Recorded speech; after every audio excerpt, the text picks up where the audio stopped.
வணக்கம். நீலமலை தொலைக்காட்சியின் நகர்விட பகுதி செய்திகளை வாசிப்பது மலைகளின் அரசி நீலமலை அன்பில். நீலகிரி மாவட்டம் மலைகளும் சோலைகளும் வனங்களும் இயற்கை காட்சிகளும் வனவிலங்குகளோடு சிறந்து விளங்கக்கூடிய நீலகிரி மாவட்டம். இந்த நீலகிரி மாவட்டத்தில் தேயிலை தோட்ட தொழிலாளர்கள் மற்றும் விவசாய பெருமக்கள் என்று நிறைந்து வாழுகின்ற ஒரு சமத்துவம் நிறைந்த மலைகளின் அரசியாக நீலமலை விளங்கிக் கொண்டிருக்கிறது உதகை. இந்த நீலகிரி மாவட்டத்தில் தனியார் பேருந்து என்பது இல்லாமல் இருக்கிறது. இங்கே அரசு பேருந்தை நம்பி மட்டுமே தோட்ட தொழிலாளர்களும் தொழிலாளர் மக்களும் நீலகிரி மாவட்டத்தில் உதகையை சுற்றி இருக்கக்கூடிய அத்தனை ஊர்களிலும் இருக்கக்கூடிய நீலகிரி மாவட்ட மக்கள் வாழக்கூடிய மக்கள் எல்லாம் இந்த அரசை பேருந்தை நம்பித்தான் இருக்கிறது. இதன் காரணமாக அரசு பேருந்து நிர்வாகமும் ஊழியர்களும் அவர்கள் வைத்ததுதான் சட்டம், அவர்கள் சொல்வதைத்தான் பயணிகள் ஏற்றுக்கொள்ள வேண்டும் என்று அராஜகத்தோடும் இன்னும் அதிகார தோரணையோடு நடந்து கொள்ளுகின்ற நிகழ்ச்சி ஒவ்வொரு பகுதியிலும் ஒவ்வொரு நாளும் தொடர்ச்சியாக தொடர்கதையாக நடந்து வருகிறது என்று நாம் பார்த்திருக்கிறோம். கடந்த சில நாட்களுக்கு முன்பாக பேருந்தை நிறுத்தாமல் ஏன் சென்றீர்கள் என்று ஒரு பெண்மணி கேட்டதற்கு, அதற்கு இது உங்கள் அப்பன் வீட்டு பேருந்தா என்று திமிராக கேட்ட நடத்துனர் மீதும் நடவடிக்கை எடுக்கப்பட்டிருக்கிறது. இதை போல ஒரு பேருந்திலே செல்லுகின்ற போது வாக்குவாதங்கள் நடத்துனருக்கும் இன்னும் ஓட்டுநருக்கும் பல்வேறு இடங்களிலே நடைபெற்றிருக்கிறது. ஒரு நடத்துனர் ஒரு பேருந்திலே என்னிடம் நீங்கள் பேசினால் சீவி விடுவேன் தலையை சீவி என்று கேட்ட நிகழ்வுகளெல்லாம் நடந்திருக்கிறது.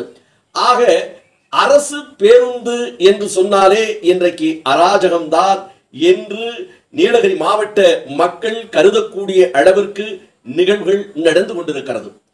நேற்றைய தினம் உதகையில் 5 மணி அளவிற்கு பேருந்து நிலையத்தில் நின்றிருந்த ஒரு பேருந்து கூடலூருக்கு செல்லக்கூடிய ஒரு பேருந்து. அந்த கூடலூருக்கு செல்லுகின்ற பேருந்தில் உள்பக்கமாக ஒரு காகிதத்திலே கூடலூர் என்று எழுதப்பட்டிருக்கிறது. அதற்கு அந்த பகுதியிலே குந்தா, எமரால்ட், கோத்தகிரி என்று 2 பக்கம் முன்புறமாக எழுதப்பட்டிருக்கிறது. அது மட்டுமல்லாமல் பக்கவாட்டில் சைடிலே எழுதப்பட்டிருப்பதும் குந்தா, எமரால்ட், கோத்தகிரி என்று எழுதப்பட்டிருக்கிறது. இதில் பேருந்திலே வருகின்றவர்கள் பார்த்துவிட்டு குந்தாவிற்கும் ஏறி இருக்கிறார்கள், எமரால்டுக்கும் ஏறி இருக்கிறார்கள். இன்னும் அந்த பேருந்தில் எந்தெந்த ஊர் போட்டிருந்ததோ அந்த ஊரை சேர்ந்தவர்களும் ஏறி இருக்கிறார்கள், கூடலூரை சேர்ந்தவர்களும் ஏறி இருக்கிறார்கள். பிறகு இதை போல அந்த பேருந்தில் பாலடா செல்லக்கூடிய பயணிகளும் இத்ரார் செல்லக்கூடிய பயணிகளும் ஏறி அமர்ந்து விட்டார்கள். இதனால் அங்கே அவர்களுக்குள் சிறு பிரச்சனைகளும் ஏற்பட்டது என்று கூட சொன்னார்கள். சண்டை கூட ஏற்பட்டிருக்கிறது. ஆக இது தனியார் பேருந்து இதுபோல் செய்தால் அந்த பேருந்து ஓட்டுநர் மீதும் நடத்துனர் மீதும் அந்த பேருந்துடைய உரிமையாளர் மீதும் நடவடிக்கை எடுக்கப்படும். ஆனால் இது அரசு பேருந்தாக இருப்பதின் காரணமாக இப்படிப்பட்ட தவறுகளை எல்லாம் யாரும் தட்டி கேட்க முடியாது. தட்டி கேட்டால் அரசு பணியினை செய்ய விடாமல் தடுத்தார்கள் என்று கேட்கின்றவர் மீது சட்டம் பாய்கிறது. அப்படி சட்டம் பாய்வதனால் யாரும் கேட்பதில்லை.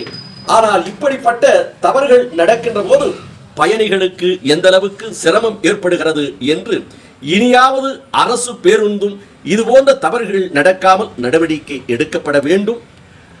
அதோடு அரசு நடத்துனர்களும் ஓட்டுநர்களும் இதுபோன்ற சோம்பேறித்தனமான வேலையை செய்யாமல் எந்த ஊருக்கு போகிறதோ அந்த பேருந்தினுடைய பெயரை மட்டும் எழுத வேண்டும், மற்ற பெயர்கள் இல்லாமல் பார்த்து கொள்ள வேண்டும் என்று சமூக ஆர்வலர்களும் கூடலூர் மற்றும் உதகை, எமரால்டு, குந்தா பேருந்து ஏறி அவர்களுக்குள் சச்சரவு ஏற்படுத்திய பயணிகள் கூட நமது செய்தியாளரிடம் இதை தெரிவித்ததாக நமது சிறப்பு செய்தியாளர் எஸ்.ஜே. நிக்கோலஸ் அவர்கள் உதகை பகுதியிலே இருந்து இதனை நமது நகர்வள பகுதிக்கு தெரிவித்திருக்கிறார்.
இத்தோடு நகர்வலம் நிறைவு பெறுகிறது.